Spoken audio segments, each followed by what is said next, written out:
maybe fix the theft. Nissan, it seems like all the transmissions go bad. Not a big fan of those at all. Unless you're driving a Nissan Altima.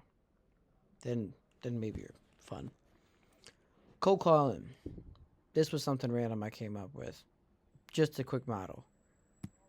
I'm going to actually make a script later, so I'm not even going to touch that. I'm not going to go over that in this video either. Improve lead capture and data collection. Lead magnets. This is what I said earlier. ChatGPT. English, Spanish version. How-tos are very popular, Alex Hormozy said. Or I just made a bunch of guides. So super easy. It messed up a lot of them, but you just got to refine it. Customer data tracking. Already talked about this. Look at all the analytics you can. Right now I'm still trying to get it all in one central location.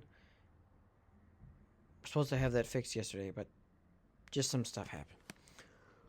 So we'll call him again tomorrow, see if that's happening. Most of our leads coming from Facebook right now. Car Gurus is the most qualified leads though. Cars for sale is a decent amount, and Carfax is kind of the same too. But Car Gurus is the big dog by far.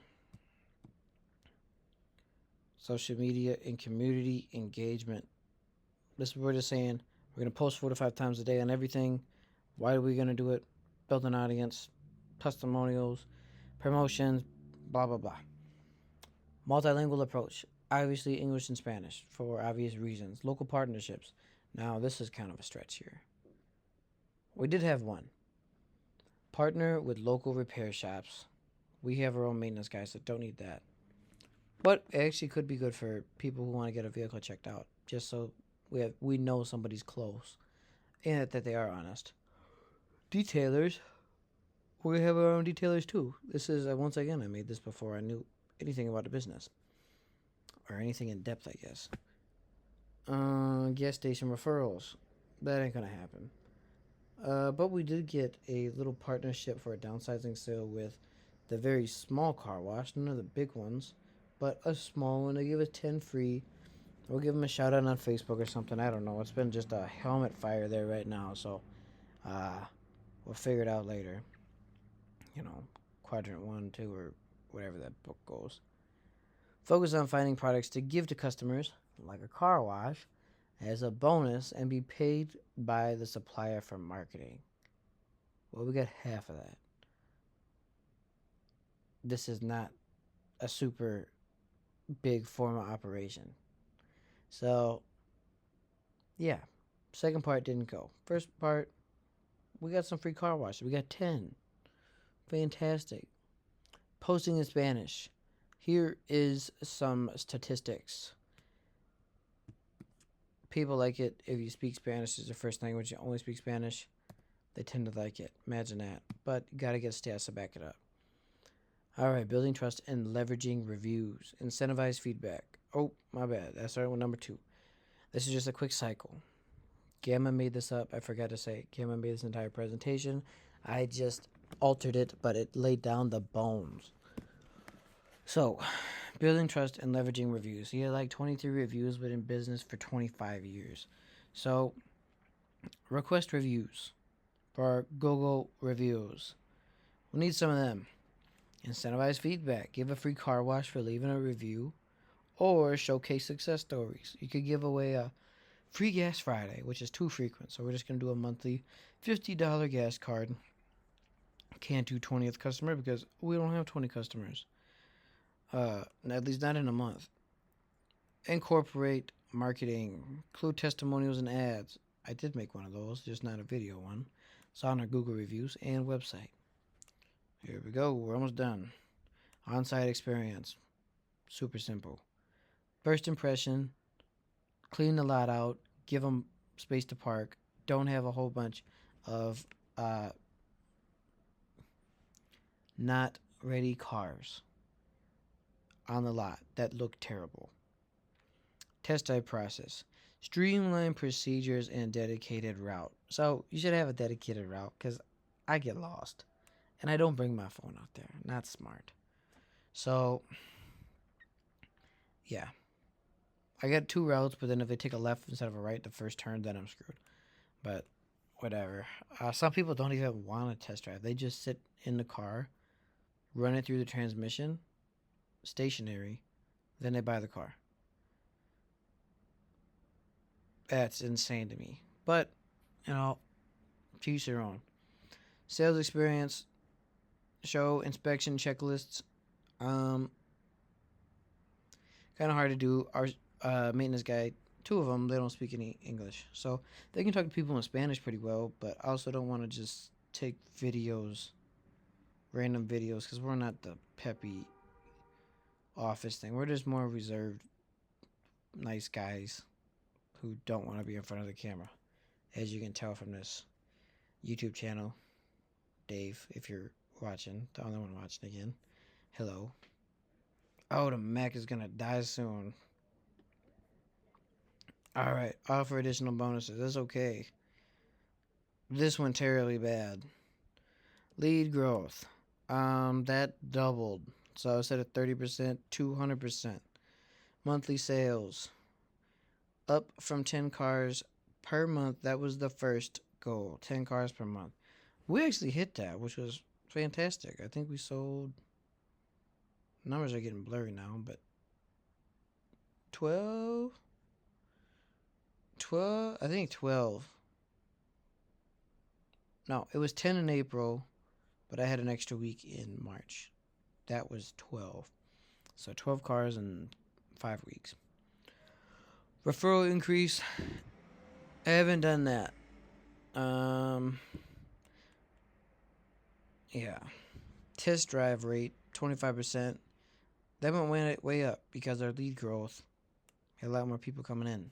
So people actually test drove quite a bit. Also, people stole cars from the lot before, or just brought the owner on a little joyride, said, I'm going to go get my girlfriend, walked in the house and then come out, and just left them there, which is actually really funny.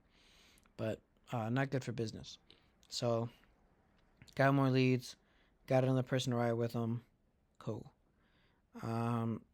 This didn't go terribly well. 25% of net profit from influence sales. That was each car that I sell individually.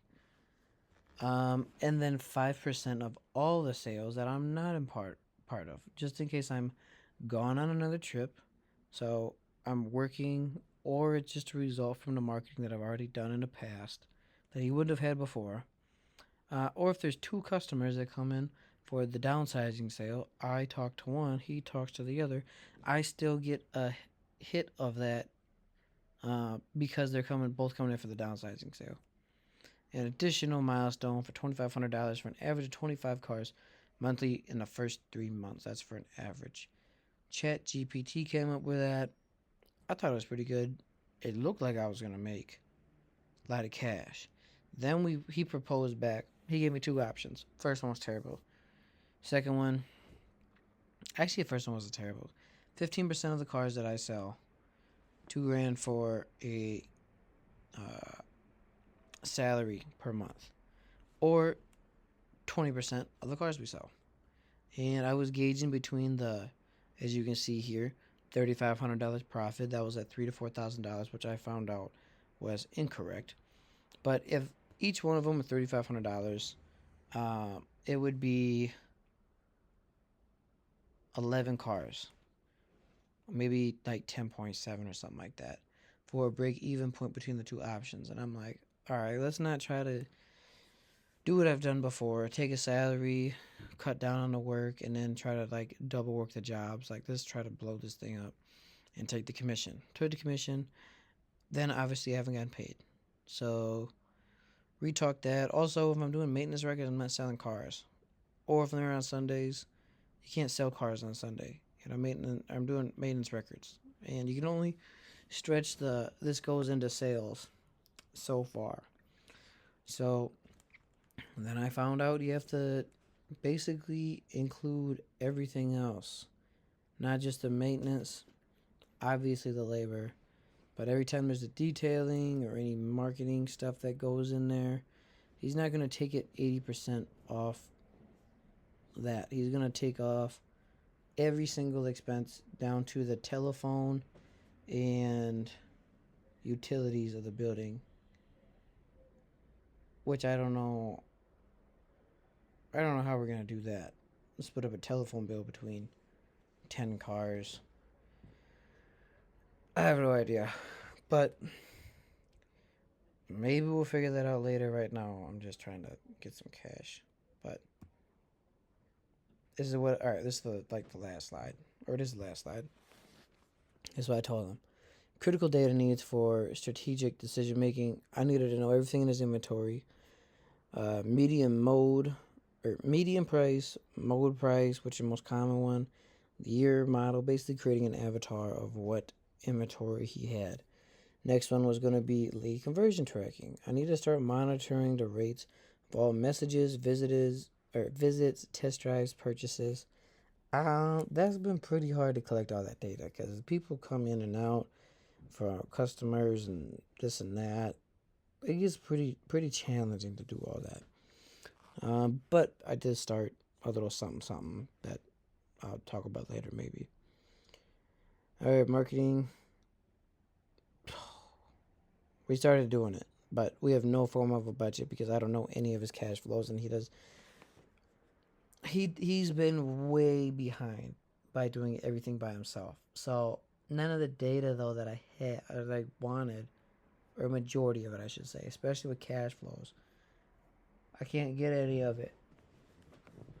I did find some on cars though, and I think the last two years the average per car was $3,300. And that was not including like the last 6 months, so that should be pretty accurate, kind of, because some of those cars have been there for over 6 months or over a year, like this Avalanche, which should just go to the junkyard. Financial assessment. I wanted to look at everything he has because the last 2 years were negative, so we could try to bring the bones of the business up, not just put a whole bunch of makeup on a broken skeleton. Terrible analogy, but you know what I mean. Then try to see how many people use the warranty and look at every customer complaint, because I did not want to be here unless it was ethical. But for 2 months, haven't gotten paid, like I've said 40 times, and I'm still here. That should be a hint that I believe is ethical. I'm also tearing my hair out because the market's been going up and down and up. But I want that money so I can invest it in the market. So last 30 days, the market went up, or at least the S&P. It was 9%. 9%, and it is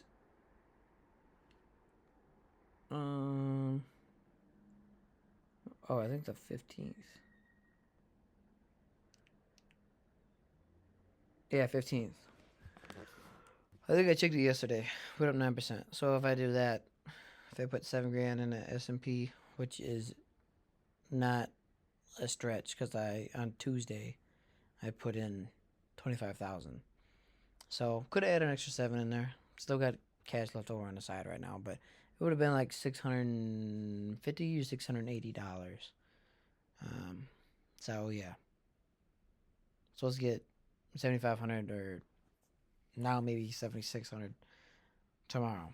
But thanks for watching. I know that was probably long. Hopefully this actually recorded because I haven't done this in forever. But as in depth, please leave any comments or just say hi, Dave. I'll talk to you guys later. Peace.